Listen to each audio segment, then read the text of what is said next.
have two international speakers here. One is Mr. Vijayanand Choudhury and from India, and Miss Priyangani Jayasundara from Sri Lanka, and we have one local speaker, Mr. Momtaz.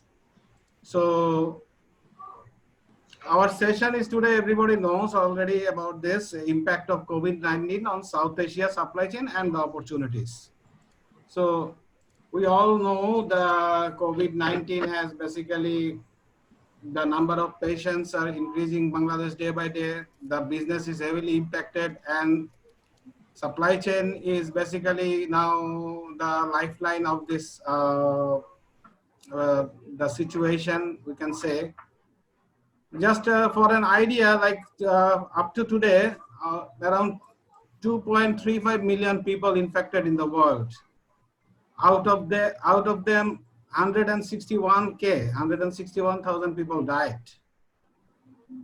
So, and 606,000 people got cured from this situation. In Bangladesh, till today, data is that we already know. So 91 people died, and around 2,400 people infected. And in India, 16,000 people infected and 571 people died. In Sri Lanka, 269 people infected, that is a bit low, and 7 people died. In compared to Bangladesh, if we're considering our competitor of the garment sector and others, if we consider Vietnam, they have only 268 people infected and no death cases. And in Cambodia, it is much lesser, that is 122 people only infected and nobody died. So in this situation, the country, Bangladesh itself, is like fighting with the world for the export and the imports, and also for the surviving of the economy. And also in South Asia, three strongest countries are Bangladesh, India, and Sri Lanka. So that's why the session today is together of these three countries' speakers. So we should start now. Initially, we'll start with some introductory speech from our President Soyed Asghar Ali, Head of Procurement, Lindi, Bangladesh, and the Head of Factory Raw Materials, South Asia, Asia Pacific. So Asghar Bhai, we can start. Okay, thank you. Very good evening to the distinguished guest participants. My special gratitude to my long-term friend Priyangani from Sri Lanka. Good evening. My good friend Vijayanand from India, and our elder brother and very good friend Momtaz Bhai from Bangladesh. So at the outset, we would like to convey our heartiest thanks to be online together in this webinar for the novel cause, as well as to share thoughts on the impact of COVID-19 on South Asia supply chain and opportunity. At present, together, we are facing a truly unprecedented situation. No matter what happens to be, our world has now been impacted by COVID-19. Different regions are in significantly different situation because of the outbreak timing, the severity of the outbreak, and the regulated mitigation actions in place. The global coronavirus pandemic is affecting all our lives, our families, our business, our community, and the way of the life we used to be. In the backdrop of such unpredictable situation, our learned speakers will be there, and they will share their expert views on this situation and the supply chain and opportunity in South Asia. So I would not want to longer my lecture. I would like to hand over to the speaker. Thank you very much. Okay, so we will start with Vijay. So we welcome Mr. Vijayanand Choudhury. So Vijayanand has long experience in the procurement industry, around 20 years plus, and he worked for many of the top Indian companies like Wipro, IBM, and now currently he is working with Tata Technologies, who is basically supporting sector of the manufacturing of the car and others. So he's the global procurement head of Tata Technology. So Vijay, welcome. You can start. Right. So, good evening, everyone, and salam alaikum and shubha sandhya. So, it's a great pleasure that I see in this community because you all are a tightly knit group of supply chain professionals, and you all interact and work together. So I have been part of various supply chain bodies, and I'm the board of director for Institute for Supply Management in India. ISM is one of the world's oldest supply chain bodies in the US, in Arizona. So why I'm explaining this is when I'm in part of those different bodies in different countries and also part of Bangladesh, but the kind of enthusiasm that I see in this particular community is, and enthusiasm is appreciable. And the kind of information sharing that you do is great. And I have promised Syed Asghar Bhai that from tomorrow I will be sharing a good amount of academic and literary updates of the current state and economy and various reports that we will be working on. So for this particular evening, I've got a report from the Board of Innovation, and somewhere we are related in terms of the combined research that we do. So I thought this is a apt presentation that would be really working on. So should I share my screen, Subro? Yes.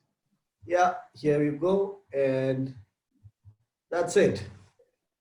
So this is what I talk about is going forward, the low touch economy. You know, we are distance is back. So if you see many years back, you know, the countries were linked only with travel, which was minimalistic. The internet had not connected us. Then slowly in the eras of 2000s is when the whole world got connected with internet, and then we started working together as a one community in the world, and we started working differently, and most of the economies in the world have progressed way far better in the mid of 2000s to until this past near about 3 months. But having said that, what is in store for us with this particular pandemic that is coming, right? So yeah, right. So world will look very different after this particular pandemic, or it has started to look different already. Now, how this new world will interact and behave is very important. And our supply chain should be geared up to catch up to this particular new world. And if I see Bangladesh, it's a high export economy in terms of garments and other things. Today we will see that what we're exporting, how it is getting consumed in the new world, and how the governments would look at it when you export. If you look at Sri Lanka, it's a good, their economy is much more dependent on tourism, and with the COVID coming in, how tourism is going to get impacted and how the new world of tourism will look like. When you come to India, we are a complex economy with various sectors, and we are impacted in almost all kinds of sectors, starting from automotive, manufacturing, agriculture. Everything that we do is impacted today. Now, every corona pandemic is research all going back to China. We all see that how corona behaved in China, and we all believe that the same behavior or pattern will be visible in all the countries, because this is impact on the nature, and the nature will behave in the same way. That is our expectation. I touch wood, I believe that it should be that way, so that at least there is some predictability in the unprecedented times. So for the first 100 days, every country is going to see a spike, a kind of a panic scenario. And after that, the 100 to 200 day, there is always an expectancy that this will strike back. And after that, things go normal. Then after it goes normal, how it really looks like. See, if it is a V curve, that means it came and it went, and then it went down. That is very good to have if this scenario takes place in any economy, because the effect is small. Now, if you say a U curve, that means the effect is a little more longer. That means the economy is going to suffer a little more. Okay. And we need to be more competitive to go ahead and have an organic and inorganic way of growth. That means we have to think a little differently. But if we get onto an L curve, and this L curve would come in economies or in countries, there is large population. India is one of them. US is already going through this particular L curve. And L curve prediction in US is 2.5 years. In India, already IMF has clearly declared that if anything if you have to see the light of economy going little fairly nicer, not even going up, that is 2022. So it's already declared. So the 3-year curve is very bad. And we have to sail from now till the end of 22 in this particular fashion. And the government has to take care of the economy and the people. So things are going to be different. Now, why the world is going to be different? So there will be new rules, new policies by the government, where it will restrict the way we behave socially in the workplace, in our personal lives, in our social lives. This will also give a rise to a new different kinds of habits. Like everyone will wear a mask, everyone will have a 6 feet distance.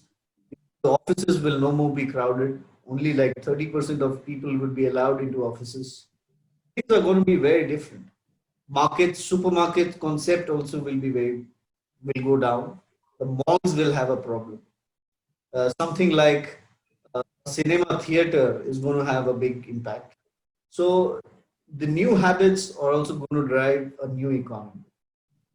Now, aftershocks, you see, 1/3 of the population is today suffering from this, and they are in temporary lockdown. We see a mass unemployment that's coming in, because the supply chain, which was very much physical, has gone down to less human intervention supply chain. So things are going to be very different, and countries will close their borders.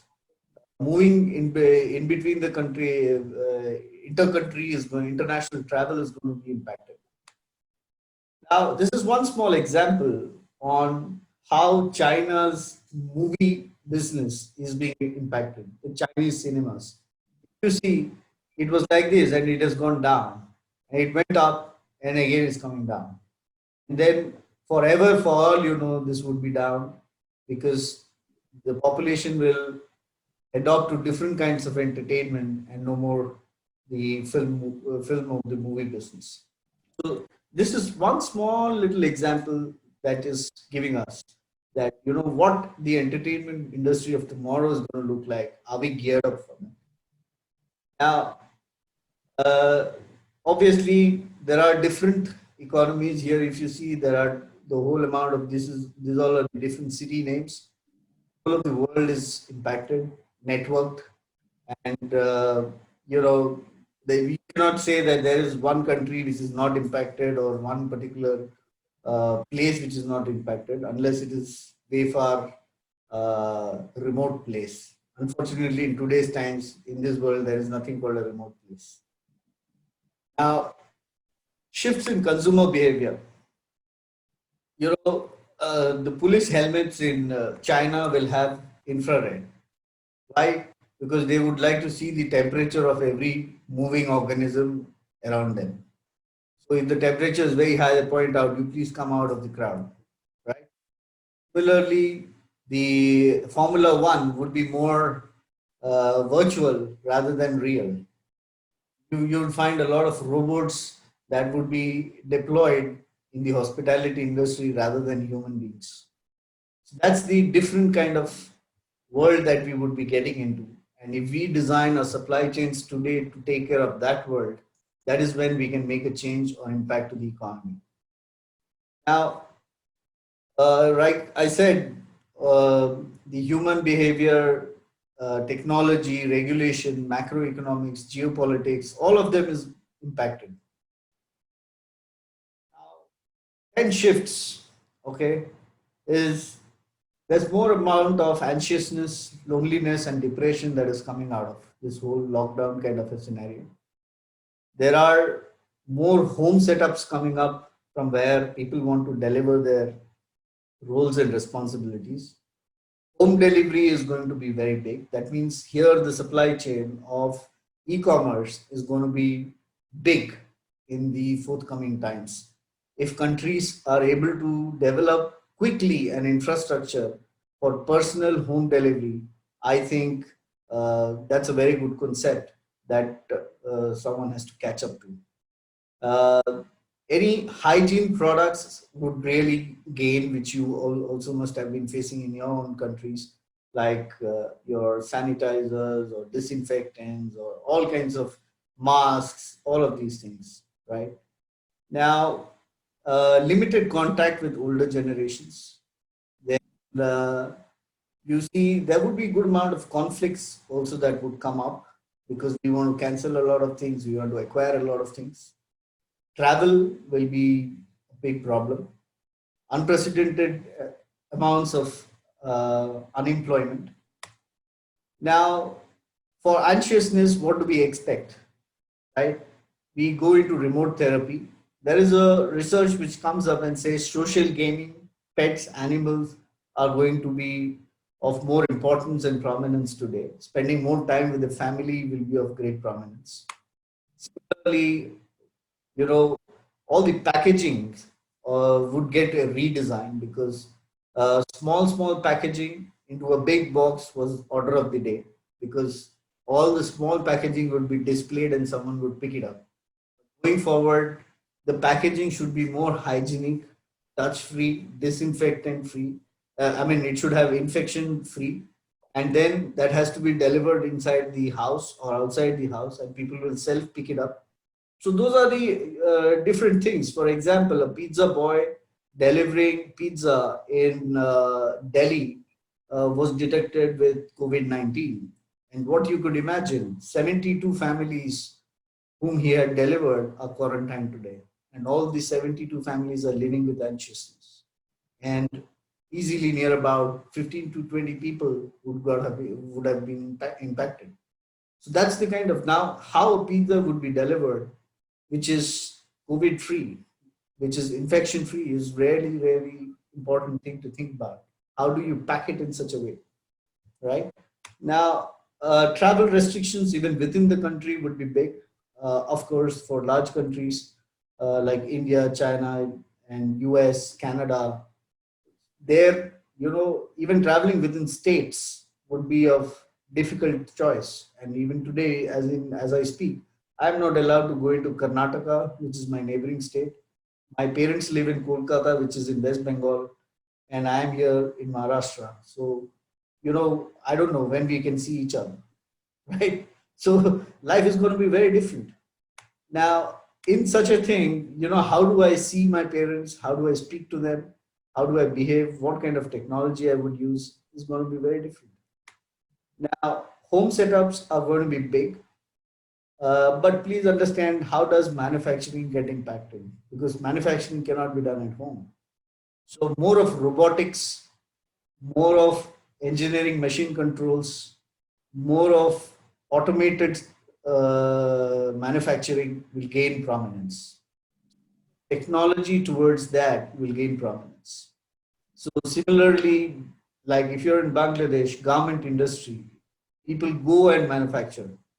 Now, imagine, you set up small little stitching shops in various houses and which with more hygienic conditions, and then that is getting aggregated and then being packed and then sold. That would be the new order of the day. People should start thinking in those patterns rather than believing that thousands of people get into a factory and then manufacture clothes. So things are going to be different. People have to think very innovatively. Now, if these small little people will have to go and do the manufacturing of garments within their houses, then the whole supply chain has to be well decided. Someone will stitch the collar, someone will iron something, someone will do something. So those little setups have to be set up in a place where there are only 5 people going there, having a good amount of social distancing, and then they manufacture it there and then move and then develop that particular garment and then pack and sell. So things are going to be different. We have to think very innovatively.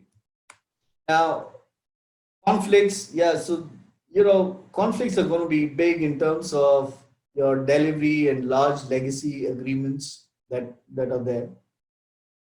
Because this aspect may be not much related to us, but more in Europe and US, where there's good amount of financial agreements that takes place. Now, global unemployment, reskilling and training. Like I said, how do you reskill the manufacturing employees to do silo manufacturing and then aggregate that into a particular thing and then move? So that is something that's going to be important. And we need to reskill ourselves a lot. Now, home delivery, as I said, is going to be big, right? And this is the part of the supply chain that is going to be see an upside. So let's be optimistic about this and let's work towards this. Now, limited contact with older generations. This is quite obvious because they have lesser immunity. There are a few things that would change. When we are working from home, our fashion statement and versus when we go to work, our fashion statements are different. Similarly, our working needs, our office needs, our food habits are very different when we are at home and when we go outside. So what all things that we used to do outside is going to be off. So it's good to see that, so most of us are informally dressed and congregated over the Zoom call. If we all had met in a particular hall doing this particular conference, things could have been very different, right? So those are the things that's going to be different, and that consumption pattern is going to change, right? So the clothes that are worn in house, those sale might go up. So think about it that way. And the immunity factor, right? Anything that is related to the the hygiene factors of the population, that's going to be important. And the hospitality sector would be really impacted by that. So you would have not so much of hotel staff, but a much lesser staff who are more hygienic, more automated systems in the hospitality sector, so that when the travel opens up after 9 to 10 months or 11 months, then people find it safe to land into a particular country and enjoy the hospitality. It no more would be a physical presence and a physical touch kind of an hospitality. Now, different industries. So here you see Asghar Bhai, less alcohol consumption. Breweries are going to be less. Would lose out a little bit because they would have to have a lot of automation in farming. We are generally, the South Asian economy is more of manual labor farming. That is another point where the supply chain is going to be impacted. Then industry analysis, if you see, tourism, sports, and automotive are going to be very highly impacted, because automotive, because people would not travel much, so automotive is the last thing to people would invest on, right? Music, sports, and tourism is going to be bad. When you see pharmaceuticals, obviously this is going to be big, and even retail, non-food will also be a little medium size, and then they would be on the brighter side. This is how you see what's going to be less. People would be spending less, 21% less on household. Food away from home would be near about 58% less. These industries are going to be badly impacted. So if any one of you working in these industries, please plan how you can deliver the same experience virtually with a low touch economy. That is more important.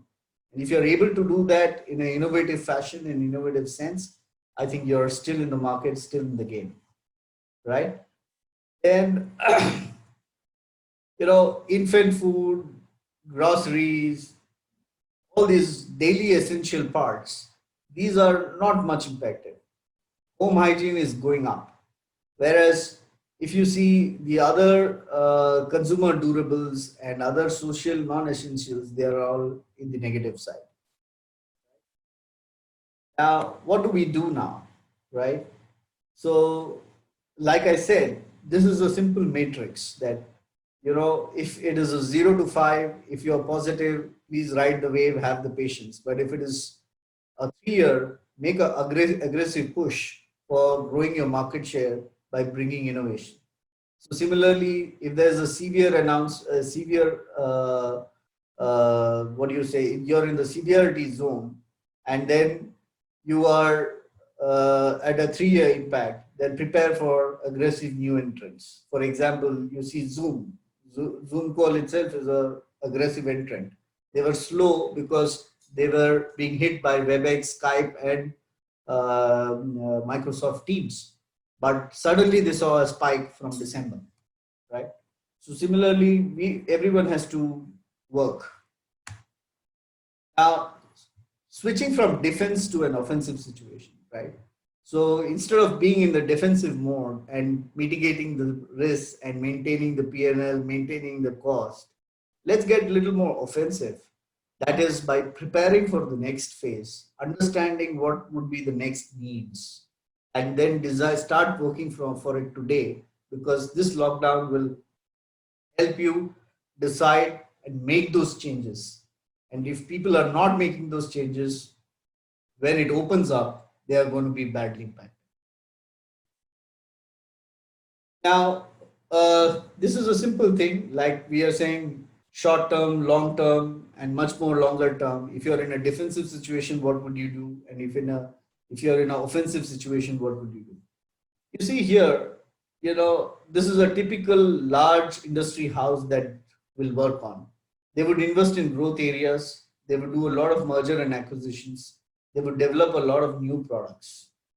Now, it does not mean the small invested companies are going to be worse off, but they should think of doing something very different. Like if today someone is manufacturing clothes, why don't you start manufacturing usable, reusable masks? It might look very small, but that's the need of the hour. Think about a fashion which is more homely and more presentable, rather than about two different things. The formal fashion, I'm sure, is going to see a steep decline, right? So think about in those terms in everything that you do. Now, this is the time to invest in innovation and R&D, which I've been speaking about all through my presentation. Think about how the tomorrow's day would be and start working for those innovations today. That's the investment that would really make economies much more bigger and nicer. Like today in India, we never focused on small machine tools for farming. We are in a very big trouble. Now, if the companies who are thinking about it and starting to work towards it, they are going to be the winners for tomorrow, right? So similarly, set up yourself, set a mindset that don't get depressed, but set up a mindset that yes, our economy is going to come back. We're going to work hard. We're going to make it happen, and then work on most of these little areas that are working on. Now, if you see develop an opportunity pipeline, think about in the short term, what can you do? And develop a M&A roadmap. Go and join someone, get acquired or acquires new skills and talents, and then make it happen, right? Now, so this is what I have to present for the day. And there is no point in being depressed. It's about time to think how tomorrow is going to be. And let's start designing today. That would be the future of tomorrow. So with this, I would like to say that this is all I had to speak today. If there are any questions, we would take it towards the end of this particular webinar. Thanks, Vijay. It was indeed a nice presentation. So I guess the team we have already 73 participants watching this session. And I guess the full, everybody has got so many message of hope, I can say, that there are so many opportunities is there, though so many bottlenecks are coming up. And also we got few questions. So we'll take these questions after the sessions of 3 of our panelists. So then now we'll go to Momtaz bhai. For him, Vijay already mentioned one point, that is the world sector will be heavily impacted, 50 to 50%. So Momtaz bhai is the product manager, and he is the veteran procurement guy for last 35 years in many industries, and he will tell us his story and the impacts in the oil and gas industry and so on, the opportunities. Momtaz bhai. Momtaz bhai, you need to unmute. Yeah. Okay, thank you very much, Iqbal bhai. And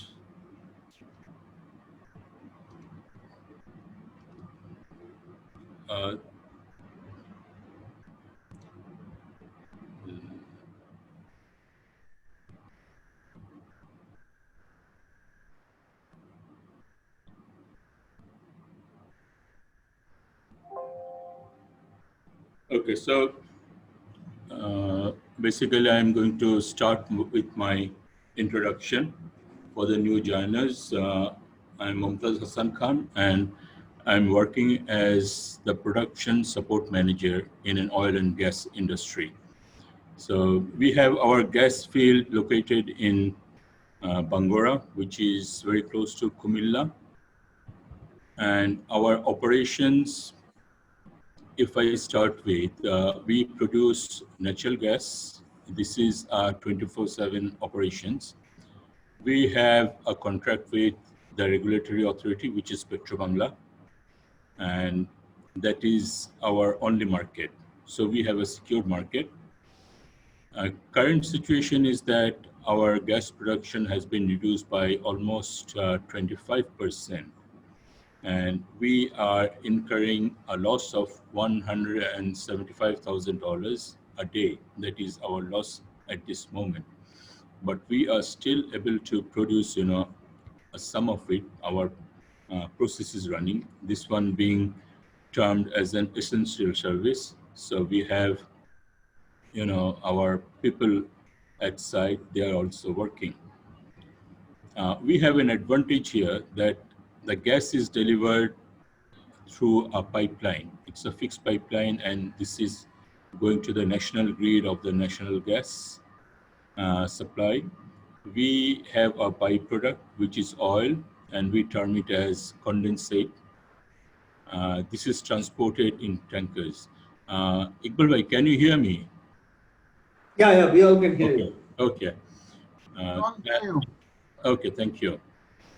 And immediately before this coronavirus, there was a downward trend in the global oil price. And after the coronavirus as well, I think yesterday it was $19.5 a barrel. So that is where again we are likely to be affected. And among our operations, we have to ensure maintenance of our equipment.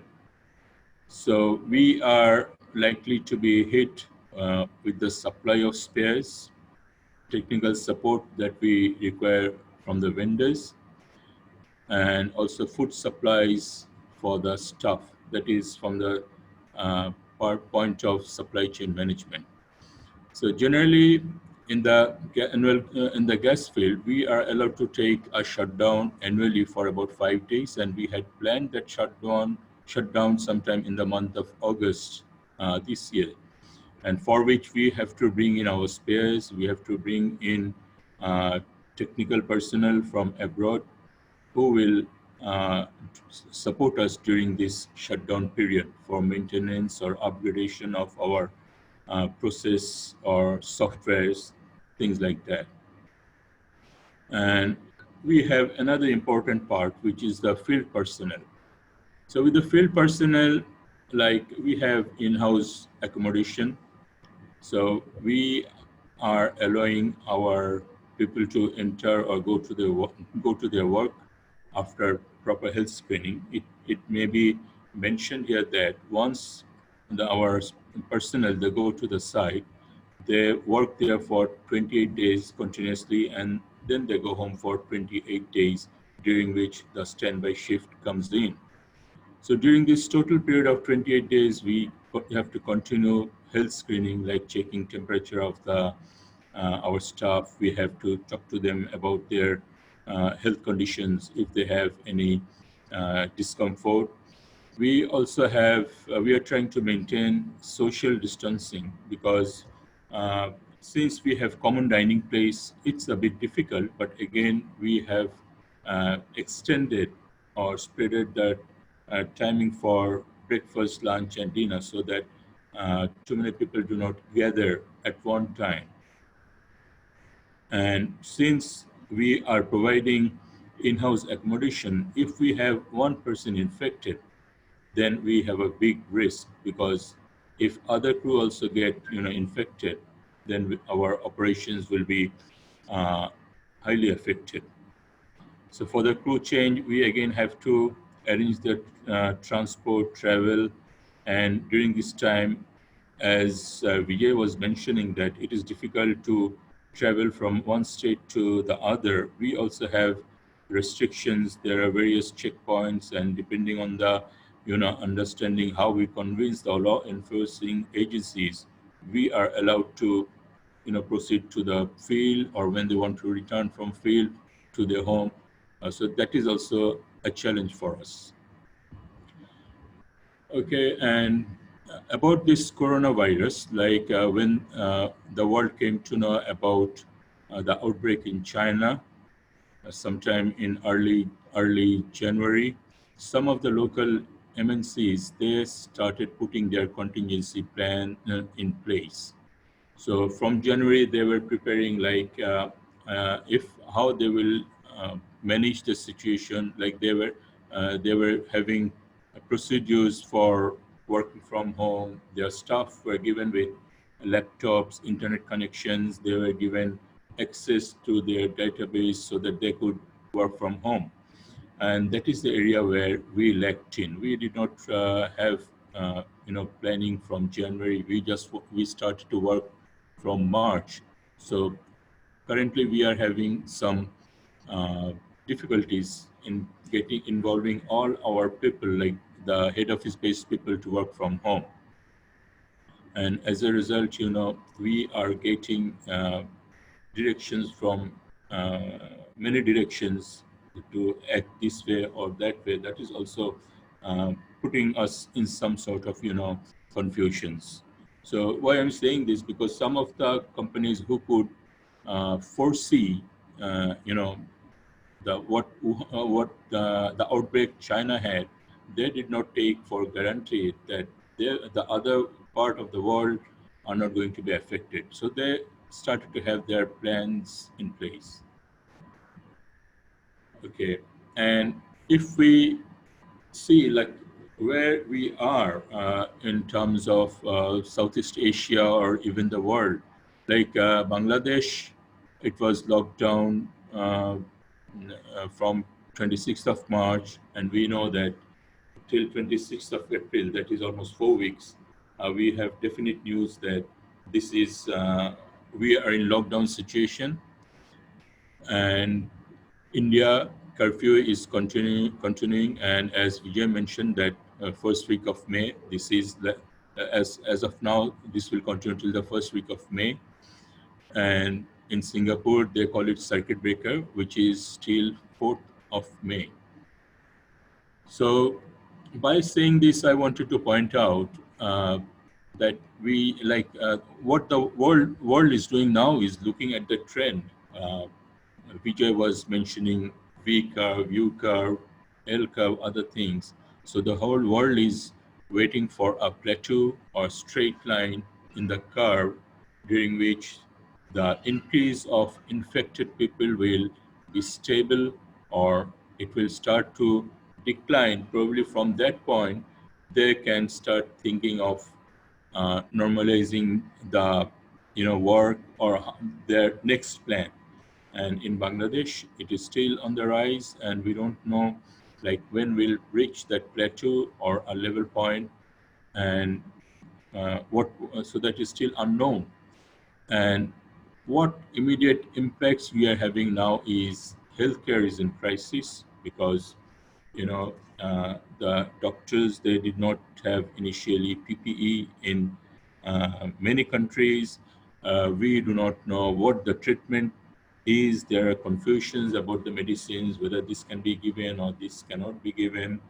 And even people who are having like cough or fever, they are not being allowed to visit the hospitals in many countries.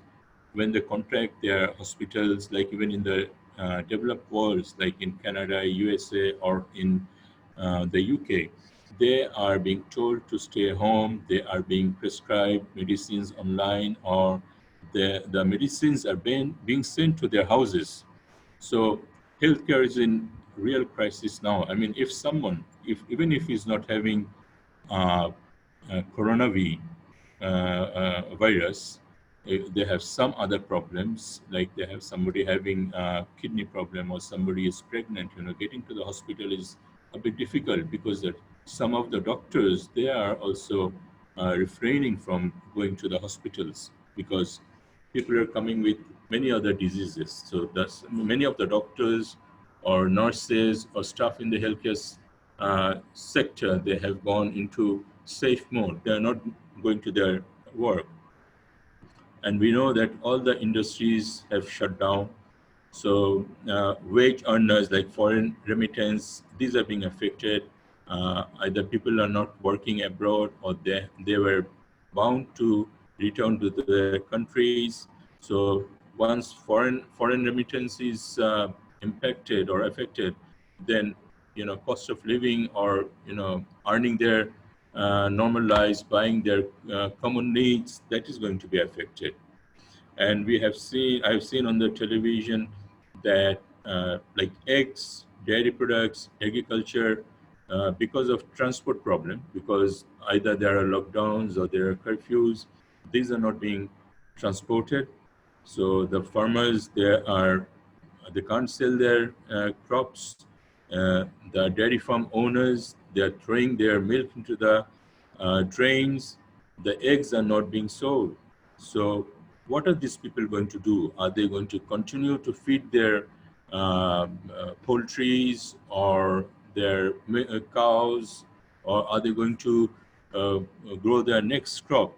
That is very unlikely, because if they do not have the market to sell their products, they won't be investing more. So that is again the position where we are in. And buying capacities of common people, especially those who are daily earners, they can't buy their food. Every day we can hear people crying on the streets. They are asking for, food. People are, through charitable organizations, they are delivering food or medicines or PPEs to the clinics, hospitals. So if these people cannot buy their foods, what is going to happen? And so we don't know what is ahead of us. This is like the road ahead of us is blocked, and we really don't know when will this be clear. As I mentioned earlier, if it levels or if it has a declining trend, then maybe the situations may start to become easier. So it's like a road that we can see in the picture. We cannot see beyond the bend, like what is there for us. So we really do not know when the crisis will be over. For the supply chain, shipment or maritime industry is very important. And I was just thinking that if a crew in a ship gets infected, then definitely that ship will not be allowed to call into the port. The ship will not be allowed to berth. So what will happen? The supply of materials that will be affected. Uh, so it's the same question I'm asking: will the owners maintain milking cows, egg-laying hens, or farmers? The other thing is, like for us in Chittagong Port, what I know is from the TV reports or talking to people, like there are stacks of containers. The containers cannot be transported to their destinations from the port because the transports are stopped. Only medical supplies or emergency supplies are being allowed. So as a result of this, the ships cannot berth along the jetty. So ships are staying at the outer anchorage. I know one of the Singaporean companies which has 6 feeder vessels between Singapore and Chittagong Run. And 2 days back, all their 6 ships were at Chittagong outer anchorage. So, like even if the situation starts becoming normal, we do not have supply of our raw materials. We have to wait for those. And like again, if we are looking forward for a garden which will be beautiful and green like this, we have to keep our employees and contractors safe. We have to support our communities in which we operate. And Vijay also mentioned that we must be having some plan. So we must have a disaster recovery plan in place. So probably this is a time when we can start working on this. And as I can also say that probably the online shopping, online order, this will go up, and there will be more opportunities for the IT sector. Probably what we can hear is, since people are working from home these days, the IT bandwidth is not supporting. In some places it is slow. So if for the next few months or even for a year or 2 years, if we have to work from home, then there will be opportunity for the IT sectors, the designings, things like that. And that is the end. And what I would like to say is, hopefully things will be over and we have to move on. We should not be looking back when the crisis will be over.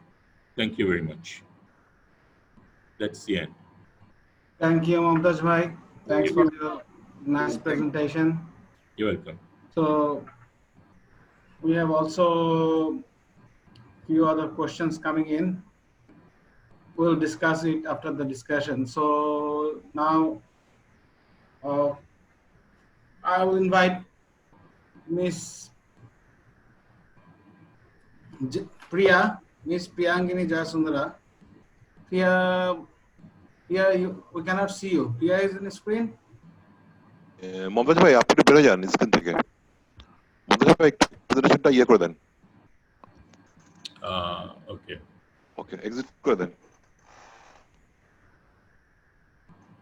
Yeah, Priya, we can see you. Priya, Miss Priya is just, I would like to give brief introduction of Miss Priya. She is renowned educational management and international consultant of Sri Lanka. She is working in her sector near about 25 plus years, and she is with the IPSCM courses for so many years, and she is good friend of Supply Chain Alumni Society. We request Priya to share us your Sri Lankan experience and other points. Thank you. First of all, I would like to say Aibowan, Namaste, and Assalamu alaikum to everyone in the audience, ladies and gentlemen. I think I will like to share my screen now. Right. This is actually now, before I start my discussion, I would like to extend my warmest appreciation to my friend Arif, Asghar, Momtaz, and the SAS team, especially Latif as also who has approached me. So it is a great pleasure to be here with all of you today. Right, shall we start then? I would like to have the speaker view. So my colleagues, Vijayanand and the Momtaz has really covered the South Asian side, and Momtaz had covered the Bangladesh and the oil and refineries. So I would like to more concentrate on the South Asian briefly and how this has affected Sri Lanka and how we have been taking action through our experience and contributing, sharing to overcome this crisis. This is a catastrophe the world we have facing today. So therefore, I would like to start with the quote from Mahatma Gandhi, which he has said, an ounce of practice is worth more than tons of preaching. So this is the true for the then, today, and for tomorrow. Now we are really testing the experience and the practice we have been gaining throughout our life. Now what is needed is action. The action can be a failure, can be a success, but we have to take immediate action, quick action. There is no other way. So therefore, if you look at the impact on the COVID-19 for the South Asian supply chain, mostly globally it has been affected. The COVID-19 has affected over 200 countries and the territories around the world, despite the fact that the virus originated in China, Wuhan. It has now spread among all other countries.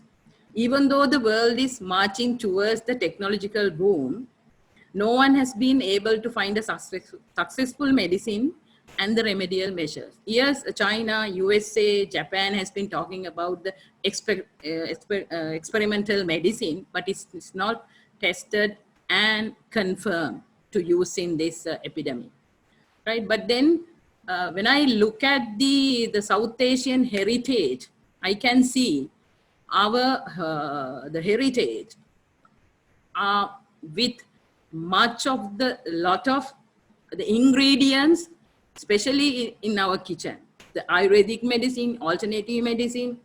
What do we have in our kitchen? They are talking about having hot water, having tea, having ginger, having limes, all these things. So now we are slowly getting back to our the heritage and trying to get into the simple lifestyle, as Vijayanand also mentioned. So with this outbreak continues to spread, the governments across the world have resorted to varying levels of restrictions and the controls. If you look at it, public health measures, including movement restrictions, nationwide lockdown, And the worldwide, the several countries has been locked down, and the travel bans, border closures to tackle the pandemic. So with this, who are the most affected industry, especially if you look at it, South Asian countries, even in the world, industry that depend on commodities and the parts from China face the most risk and with this epidemic.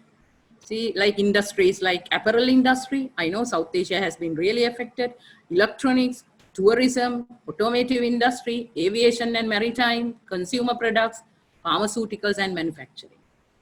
Right? Those are the industries really affected. I have come across this graph. It really says what it is. So you can put all the world, Asia, even Sri Lanka to the two parts. Potential losers and potential winners. Right? Potential losers and potential winners.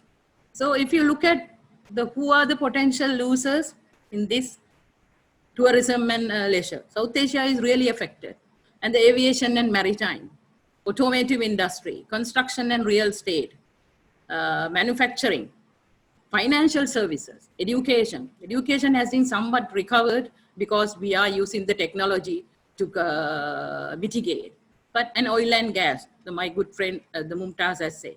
So who are the potential winners as emerge from this situation?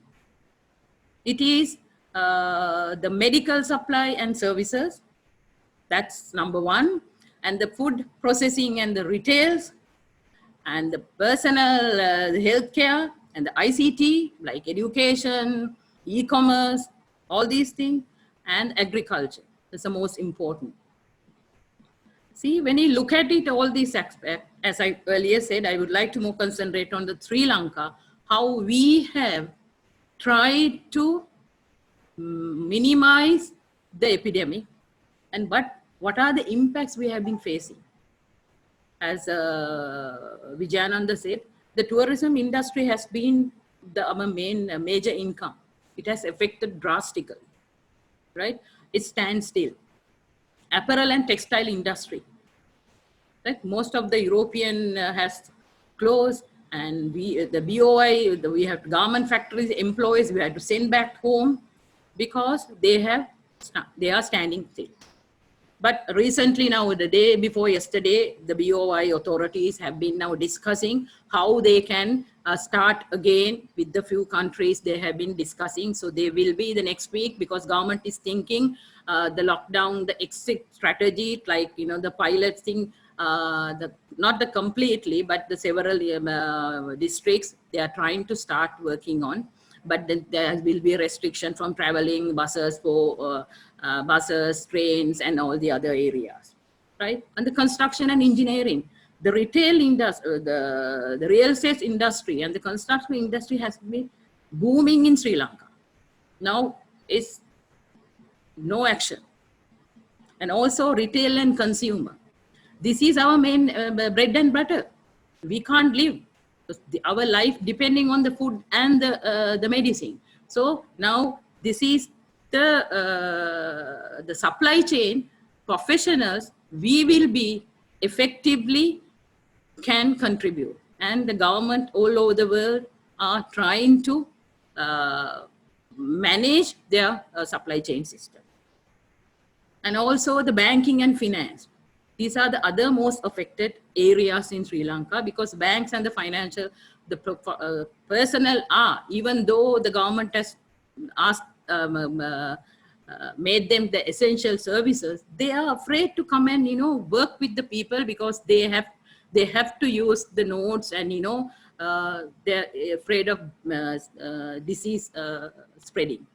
And the disruption of SME operations, right? This is another, the very bad situation we are facing in Sri Lanka, because some of the SMEs I know, they have to close down. They can't even pay their employees' salaries this month.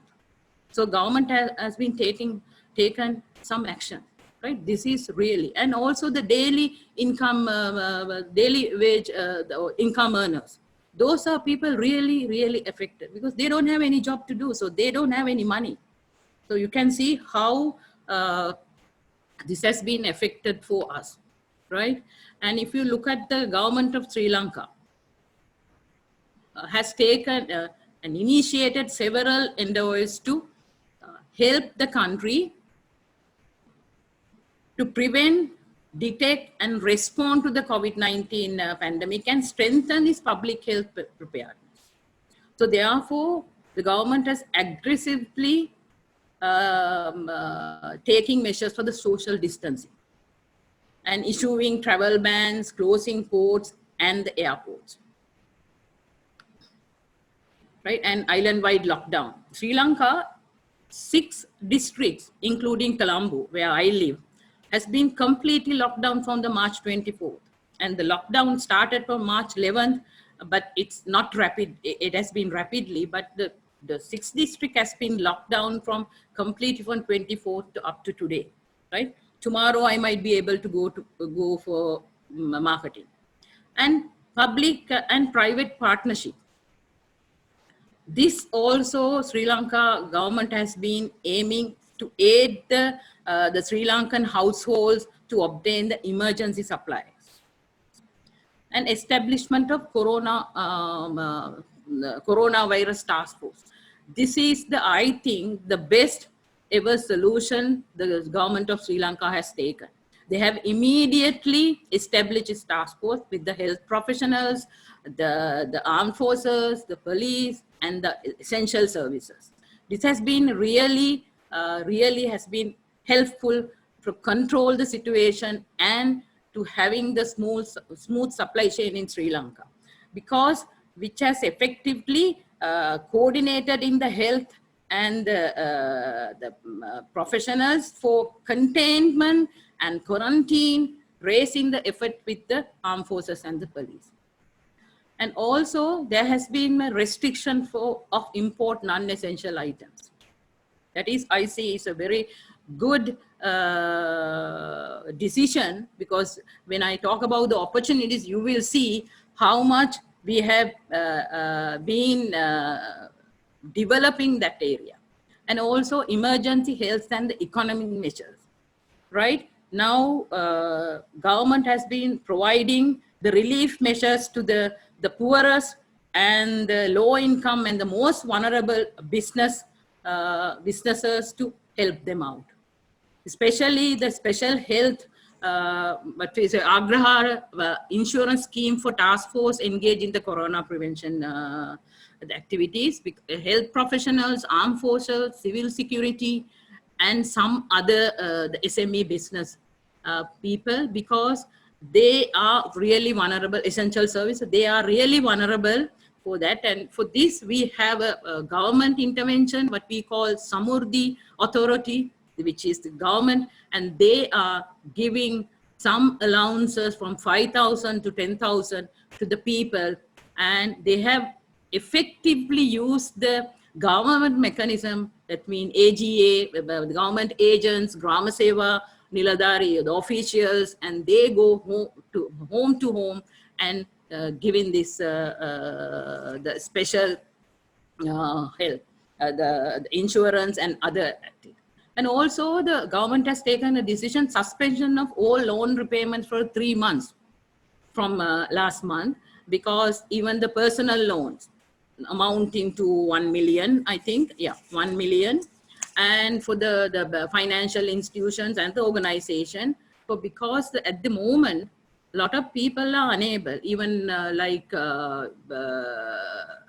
as I say, SME people cannot get even the salary. And also the underprivileged families, they have started immediately issuing the nutrition food rations on weekly basis. This is rice, salmon, dal, and some medicals, etc. on weekly basis. So if you look at it, keeping this sustainable supply chain open through supermarkets and the dedicated economic centers in all around the island, that they have taken several measures like Satosa, Keels, Food City, and all these supermarkets, keeping the suppliers reaching the masses through intermediate to providing these, including the medicine. Now, for providing the medicine, we are now using the postal services island-wide. And also the daily essential services, they are providing to you home, Uber, Pick Me, and the train. They are using all these mechanisms to be and effective in this situation. And also the very positive thing happened, government is directly approaching the farmers to purchase their agricultural product. Because now is the farming season in Sri Lanka, the farmers are, has been helpless. So therefore, because of the complete lockdown in some other the districts, so government has made an initiative to go and buy the product and distributing in the island-wide. And also the Sri Lanka ports, customs, and the airport and other regulation bodies coordinating issuing the essential items because this is at this moment is very, very important. And also government has taken some other measures like a 6-month debt moratorium to the vulnerable sectors such as tourism, apparel, and SMEs. You see, tourism and apparel industry has been the major income we have been having. And the tax and foreign exchange control restriction have been lifted for all local and foreign donors who wants to contribute, because we have seen there are several donors has been come forward from Sri Lanka, expatriate, and some countries, and even our media has taken a really vibrant role. A few media has been there spending their own money, has taken providing the supply chain essential items to the masses, and they are giving the free items to the like the elders home, the vulnerable kid, the disabled, and all the and temples, all the religious spaces, etc. So that has really affected this complete lockdown situation in Sri Lanka. And another thing, what we have seen, the work from home system has been established for public and private sector employees until end of the April. But today the government has informed that they are going to lift the curfew, but still certain places they will not lift the lockdown situation. So this has also, government has made several regulations for working from home for the government sector, except the essential services to work from home and the private sector. And also, the e-commerce technology has taken into next level. So this is another situation now we see total consumer behavior pattern has changed into using the online platform. The people who have not want actually and reluctant to use the banking system online, ATM card, debit card, and online, now the most part of the Sri Lanka, they have compelled. Bank has been vigorously advising and encouraging people to use these platforms like credit card, online and mobile banking, and they have started even the mobile ATM also. So this has taken another perspective in Sri Lanka with this impact. And also I have seen the most the important affected area was the education system. Has migrated from traditional system to online IC platform. This is a really opportunity because education ministry has taken this fact and they have declared they are giving free online facilities for the university students, school children, and some of the specific institution like vocational training institution, free of charge for the Wi-Fi online facilities, and even the like mobile providers like Dialog, Mobitel. All these people are giving every week 7 days 250 MB and 50 minutes SMS. Like they have changed this complete system in a different view. Now see, in the UNESCO has said 188 countries worldwide started school homeschooling program. So you see now we are now going into that direction This I see is a very positive impact, because even I myself now have been engaged in discussions, meetings, webinars in online, and even our university students, we have been providing the lectures online. Use the Zoom, Microsoft Team meetings, and Skype, various the mechanism, Viber. So I see now that there is a world order will change, and working from home will practically reality in Sri Lanka as a start. And I have seen Vijayanand and the Momtaz has also touched upon that.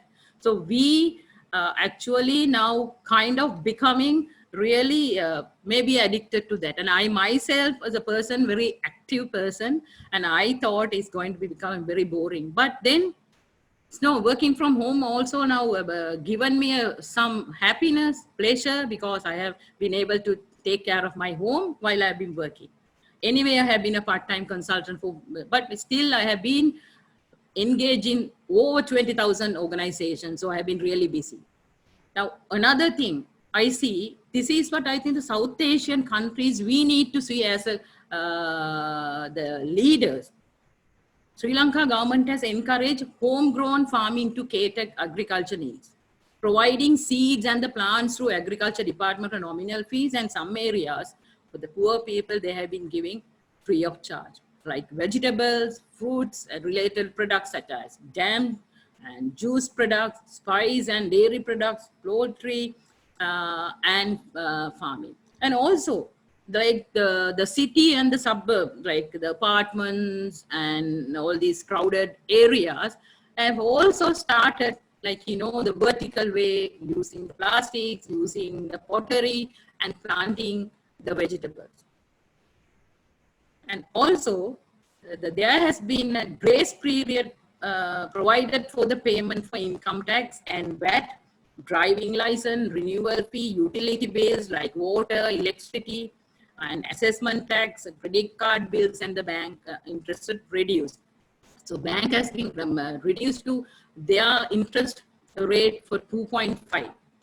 And credit card also, the credit card holders given a time till end of the month. Some merchants has given till next month. Likewise, I can see there has been a lot of opportunities, people to overcome this drastic situation.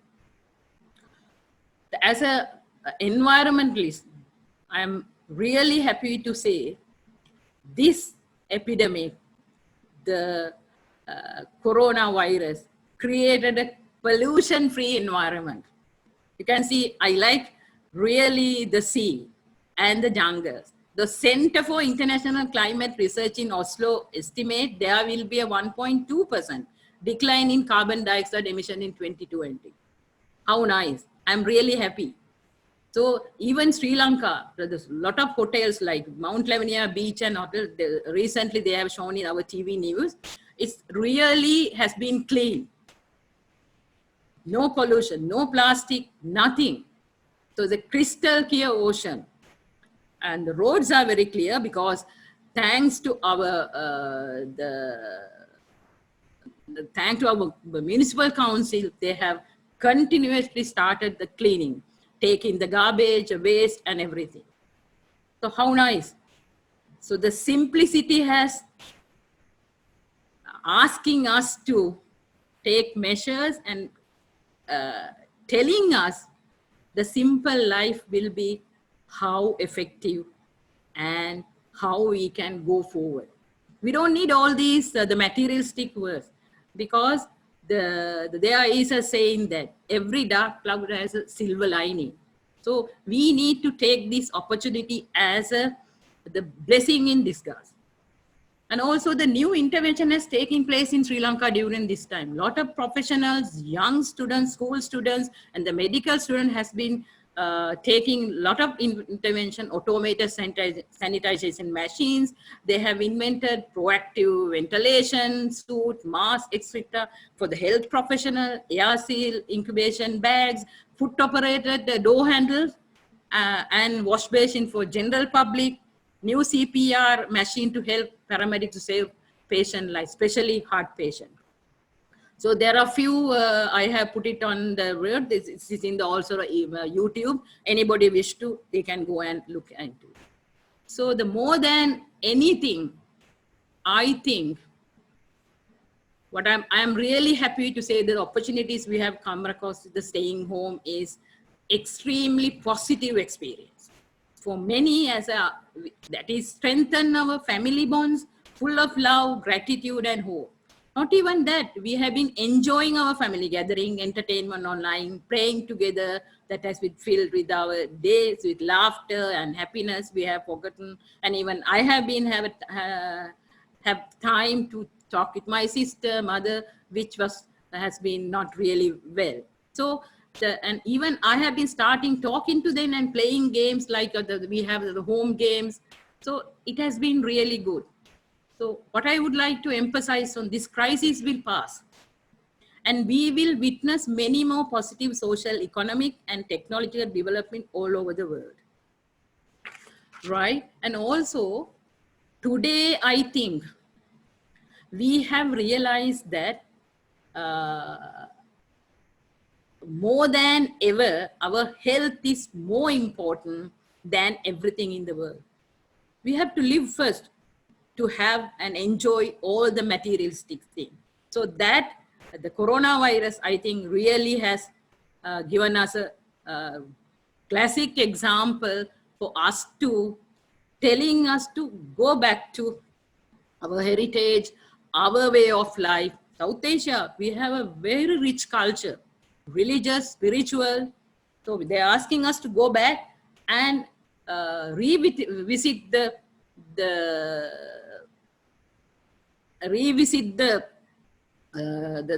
enjoyment we have been having.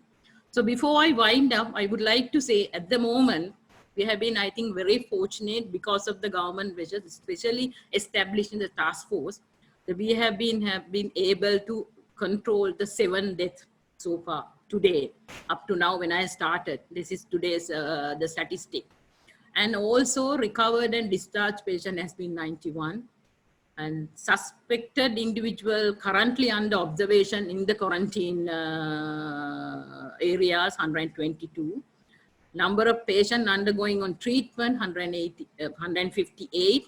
Total confirmed cases, the cumulative will be 256.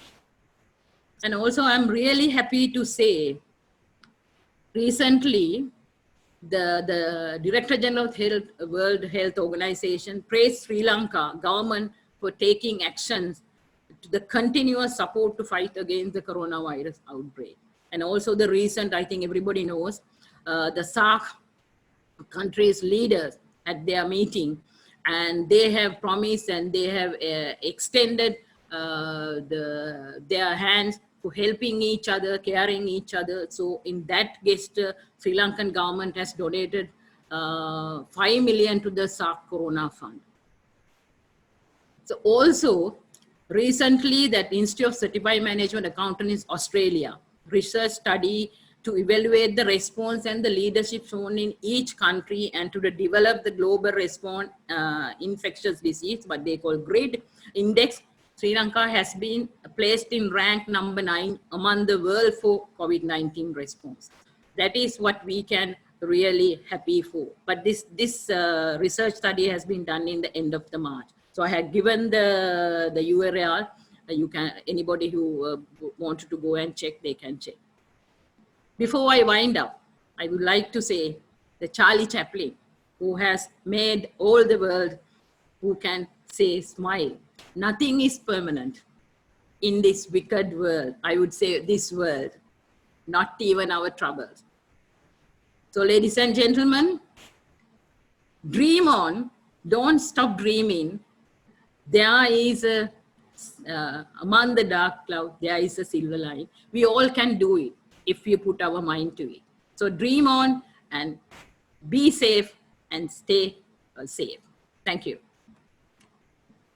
Thanks, Priya. It was indeed a nice presentation. I already agree when I already got an appreciation from Canada that one of our colleague from Canada, he appreciated because he's on the call.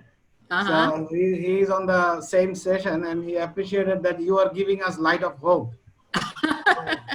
Thank you. I'm honored. So, yeah, so many of your discussion is almost similar to the plan what Bangladesh government has taken. Yes. So, especially in the agriculture sector, many of our participants already questioned on agricultural sector as well. We Yeah. will take those questions as well. Mm-hmm. Maybe this session will be 15-20 minutes longer. Okay. In the meantime, we will take one question from one of our another colleague, Mr. Ashfaq Mohib from Wichita University, USA. Mm-hmm. So he would like to ask a question. Mr. Mohib, welcome to this session. You can ask your Thank you. Let me give a brief description. First, I want to thank the administrator, SAS, and the participants and the speaker for such a wonderful and insightful session.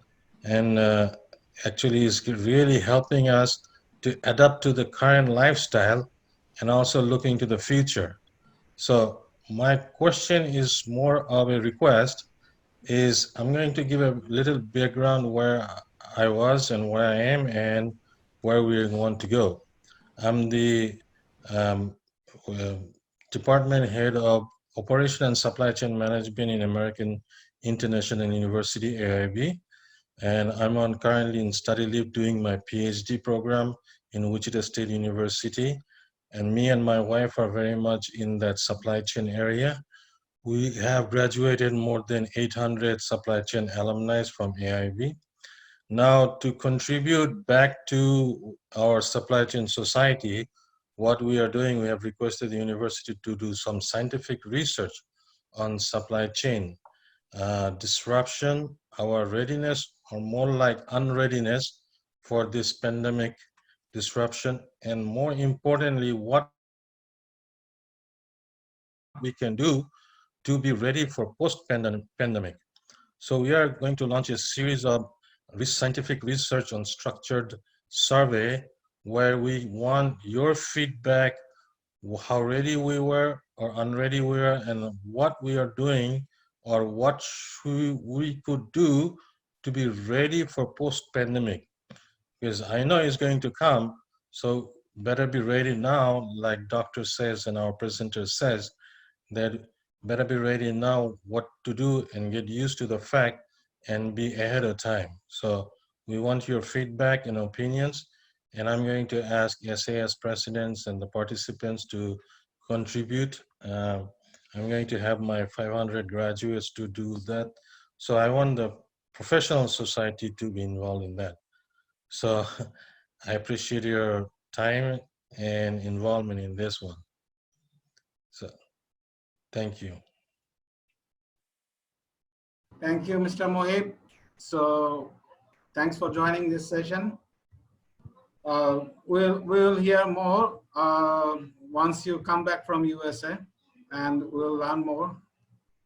So we will go to now our first president of Supply Chain Alumni Society, Mr. Shankar Roy. Tell us your school. Yes, we can see you. Okay. Thank you very much for giving me the opportunity. Hello? Hello? Yes, we can hear you. Hello? We can hear you, sir. Yeah. Okay. We can hear you. Okay. Actually, I am very thankful that SAS organized this golden opportunity. I am very thankful to three eminent speakers who have been our friends. Yes, I am of the same opinion with Mrs. Priyangani, who said that it is like that crisis creates opportunity too. So in Bangladesh, we are looking for this opportunity. We have to think about the post-pandemic situation. Bangladesh economy drives on the 3-4 wheel: agriculture, garments, and NRB, non-resident Bangladeshi. We are a resilient nation. We have handled many crises. I think our combined effort will combat this situation. I will not take much time on that. Thank you very much. Okay, thank you. I want to listen from other other panel member also. Thank you. Thank you, Shankota. Now we will go to question and answer session. So we have quite a number of good questions in our list. So I will start from one of the question which is nowadays most popular, that is like it's about our garment industries, because our orders are canceling or in hold from the top customers. So in that situation, like one of our colleague, Mr. Wahid Anwar, he asked a question. How will you define future supply chain ethics and sustainability in RMG sector, as this is the most affected sector in Bangladesh context? Share your light on ethical sourcing and sustainability. So, question to Vijay. So, like I clearly explained, when I was studying my MBA maybe 10, 12 years back, I studied the supply chain for Zara, the Inditex company, that is the Spanish group that manufactures the brand Zara. So, they were very smart in terms of designing the supply chain those days. They would say that one is the fashion that is there for the current season, and slowly towards the end of the season, they will flood all the markets with the fashion of that same season. What they would do is they would import the fabric from China. They would stitch a collar in Israel, and then they would go and either integrate it in Peru or Sri Lanka or Bangladesh, and then again the garment is then shipped. That is a different kind of a supply chain which I saw. It was mind-boggling. Okay, big water jet cutting machines would come in. There would be layers of jeans that would be there, and the water jet would cut. And then the cuts would be sent to the different country to do the stitching, right? So they are doing this through multiple countries. Imagine you do this within your own country in a COVID scenario where social distancing is the game. Now, if you are able to demonstrate something like this, the world is watching, the world is going to appreciate. This is not the time to think what will be there tomorrow, how my manufacturing setups will be there tomorrow. But it is about planning for tomorrow. At the same time, please remember there is a big importance of demonstrating the intent that we have. Demonstrating the intent that even during this downfall times, we are able to demonstrate we will deliver the same quality. We will live up to the expectations of the customer, and also we would ethically perform our business. COVID is a time when it really brings back a lot of ethics back to the business point. There was a joke going on that nowadays there are no crimes because every criminal is afraid that his victim is COVID, is infected or not, right? So similarly, these are the times when ethics is going to come back, right? If a country says there should be zero child labor, there should be a perfect declaration of the source of the cloth, the stitching quality, then the packaging, and then the delivery, right? So all these things, the intent of doing an ethical business, the intent to deliver, if you demonstrate today, the customer is going to be with you even tomorrow. Keeping the customer with you for tomorrow is more important today. Customers will cancel orders. Customers will reduce the size of orders. No worries, because they are in problem. They are going to do so. But trust me, be with them. Be with them in some shape or form. Be with them even by providing the help that particular nation needs. So for example, today, uh, while Tata is known more about charity, we opened up our five-star hotel, which serves us as a residential place for the healthcare doctors, the healthcare professionals. Why? Because today they are being questioned that they will get infected, infect the families and the community. So today we are losing revenue. You know, the Taj Mahal Hotel of Mumbai is an expensive place. Per room is near about $300, the basic room per night. But that's free of cost today. Why? We have an intent towards servicing the society. Display that intent in some shape or form.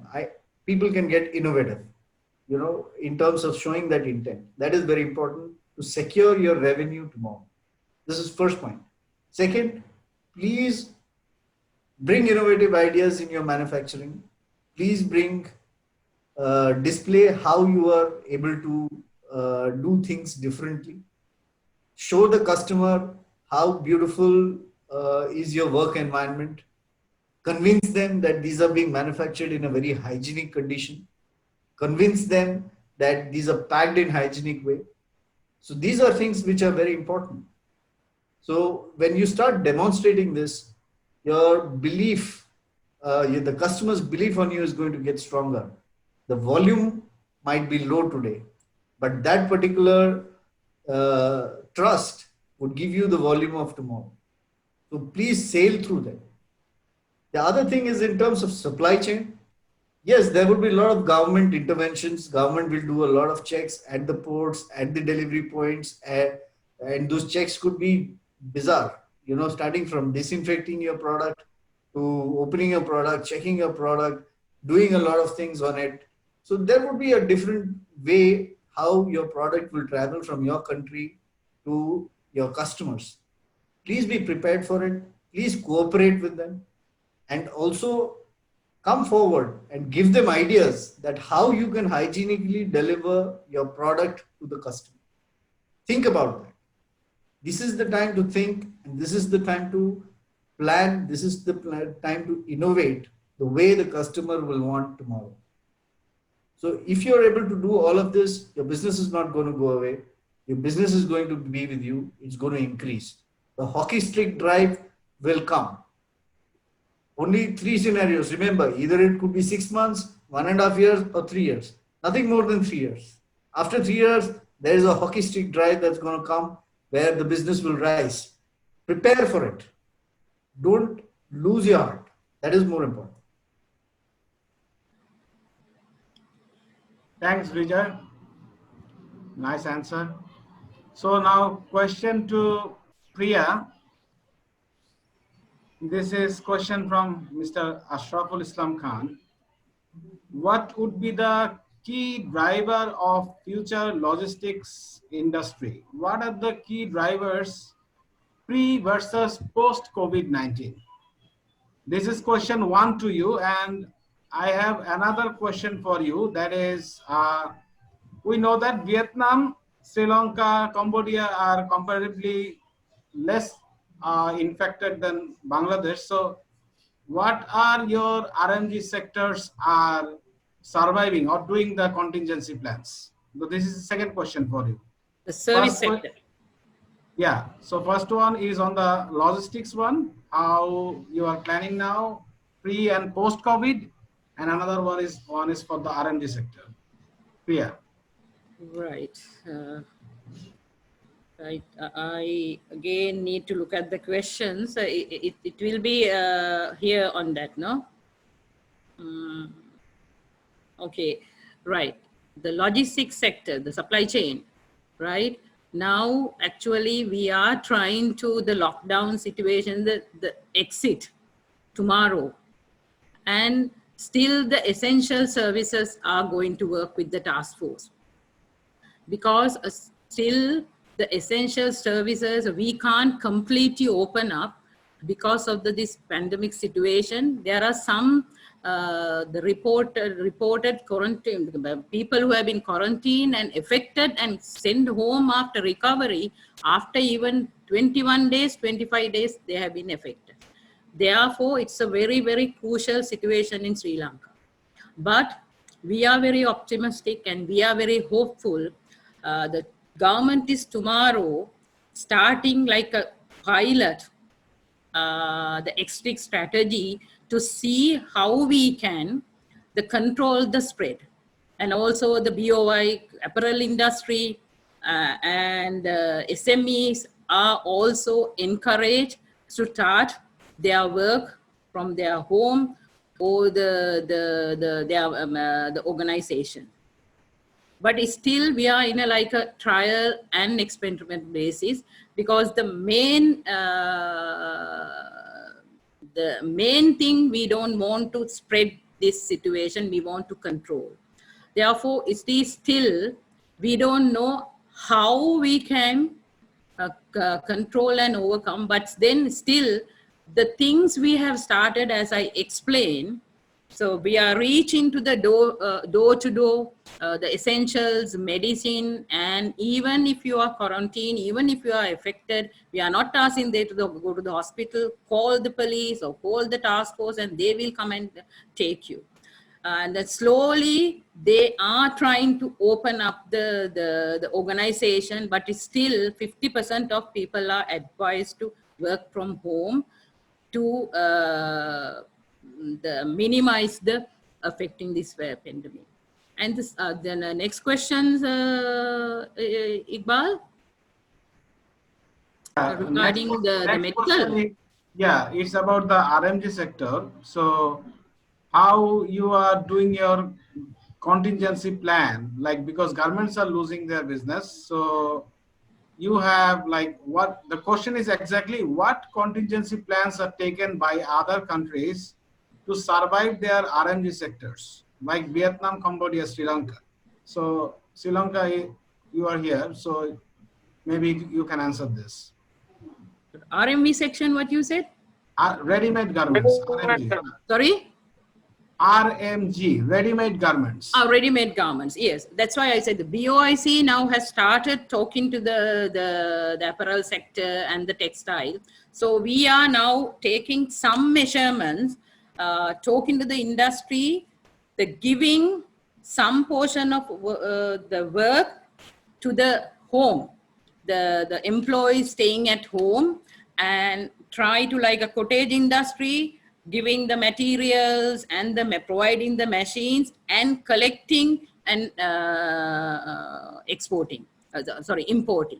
Those are measures now discussed and trying to be taking implementation on from next week onwards. So we have to wait and see. But then we are very optimistic and hopeful because of that, because we need to still keep this social distancing effectively, because we can't ask all the employees to come to the factories, come to the industry. So therefore, that is one of the aspects they are trying to work.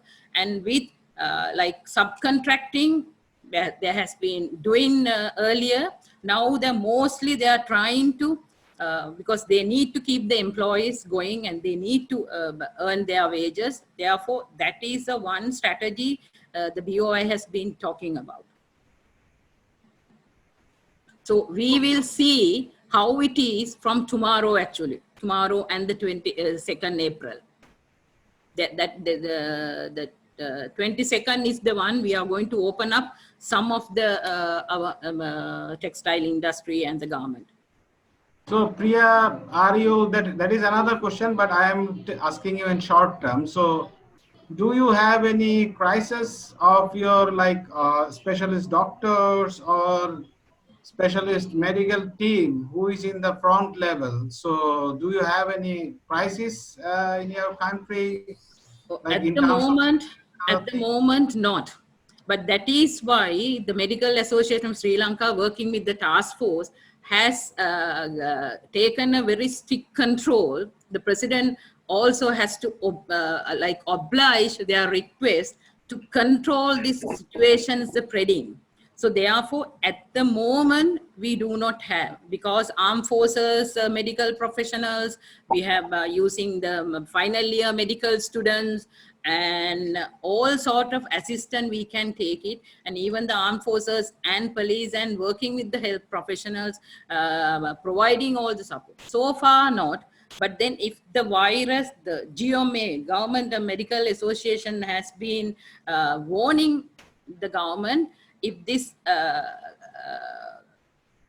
the virus spread it, then we will lose the control. And because especially if the doctors and nurses have been affected, so then we will have a crisis. So far, it's under control, thanks to all the health professionals and the armed forces and the other essential services. Now the health professionals are the heroes and the gods of, I think, the whole over the world.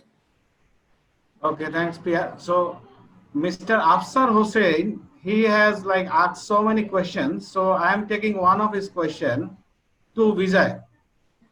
What is your observation on the comments of Mr. Ratan Tata concerning many experts' opinion on post-COVID-19 scenario and human response in history on this very earth, and the bright days ahead the future hold for us?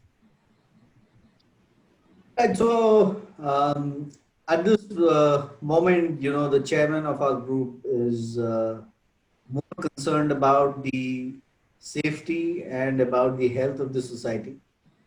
So we will do all that is required to help the society.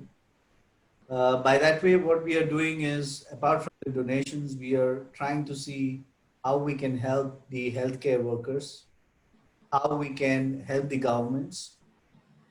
We are not causing a great unemployment in the marketplace by shedding out our contractual labor or contractual workforce. There is no disbanding of employees. We are ensuring that all the migrant labor, how they can be accommodated, how they can be provided with food. We are taking utmost care in terms of our operations in whichever facility, whether it's Tata Consultancy Services or Tata Steel or Tata Motors or Tata Power. Everywhere, every company has come up with their own guidelines about the new style of working when the lockdown opens up. Social distancing, sanitization, hygiene factors, food that is available in the manufacturing or the service delivery facilities. So we are taking a lot of care. Being optimistic, there's a lot of research that we are doing that how we can, there's some scoreboard coming up. Yeah, okay. So how the new world will look like, and we are preparing for that. The way I'm speaking, that what we should be doing for tomorrow and getting prepared for tomorrow today, we have already started. TCS is Tata Consultancy Services is going to foresee that they're going to reduce on workspaces by 30%. That means minimum 40% of the employees will work from home forever. So that's the kind of outlook that we are bringing in. Tata Motors is working on how the new generation vehicles would look like. They are preparing for lesser demand. If required, we would venture into multiple areas that the automotive sector can help on. Of course, I cannot divulge much about it, but we are working on diversification of our products. So these are some of the business areas. From a social responsibility standpoint, we always believe that the good day is going to come. Now, whether the good day is 6 months, 2 years, or 3 years away, but there is a good day that's going to come, and we are quite optimistic about it. We are all have taken a resolve. We have the resiliency to sail through these times. We have the resiliency to build and maintain ourselves with the social commitment through this whole period. At the end of the day, we are hopeful about the silver lining, and it's going to be soon, even now or tomorrow. So that is what is our thinking, our group's thinking, and our chairman is thinking in the same lines. Thanks, Vijay. So it was a wonderful session indeed. We have already passed 20 minutes above our session timeline. So thanks all the participants who have heard. Still, I can see we have quite a good number of participants are watching this session. So I would like to summarize this session. So we can we would like to extend this session to the hour. We have opened up a YouTube channel. So after this session, we shall put this full session into the YouTube so that everybody would able to see it again. So this is the opportunity, and sorry for that we couldn't take all the questions, so that maybe we would not be able to complete our full timeline. So on top of that, from Priya, from Vijay, and from Mr. Momtaz, the most of the thing we have heard, that is, we have the very good future indeed. Like, we have to be more vigilant. We have to be more agile, because in supply chain there is a word, agile supply chain. So you need to be agile. So now the situation is something like that. You have to be use your EQ, IQ both. So we have the many opportunities in we would not stuck what COVID-19 has COVID-19 has taken away. What COVID-19 has taken away from us, that has taken away our office, but we got our home. So we got our family. So now we are finding, like, most of the people, we are not aware about the sanitation process, proper sanitary disinfection. So now we are learning those things. And people were slowly progressing to the e-platforms. Now we are aggressively processing to those platforms. So there are many more opportunities out there.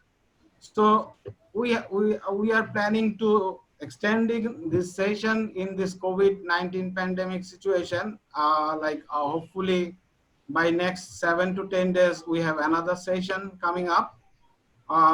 We hope all of you will join in that session. And another good point is that everybody's contribution for this session, we will spend this for the benefit of the COVID-19 affected peoples, whatever possible. So we will encourage you more to contribute you, so that we can help the distress.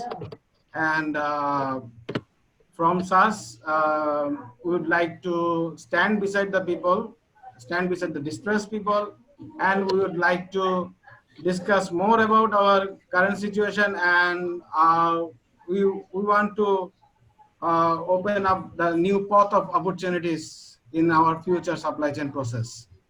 Thank you all. We are ending this session. Thanks, Vijay, Priya, Momtaz bhai. Thank you all. Everyone. And, Iqbal, can I make a suggestion? Some of the questions panelists who have not been able to answer, if you can send us by email with the person concerned, I think we might be able to answer them. Oh, excellent. Excellent. We'll do that. Thank you. Yeah. Thanks a lot. Thanks a lot. Thank you, everyone. Thank you. Bye-bye. Good night to everyone. Good night. Bye-bye. Thank you, Bye. thank you, Priya. Thank you, Momtaz bhai. Thank you. Thank you. Thank you. Assalamu alaikum. Assalamu alaikum. Thank Good you, night. everybody, for joining.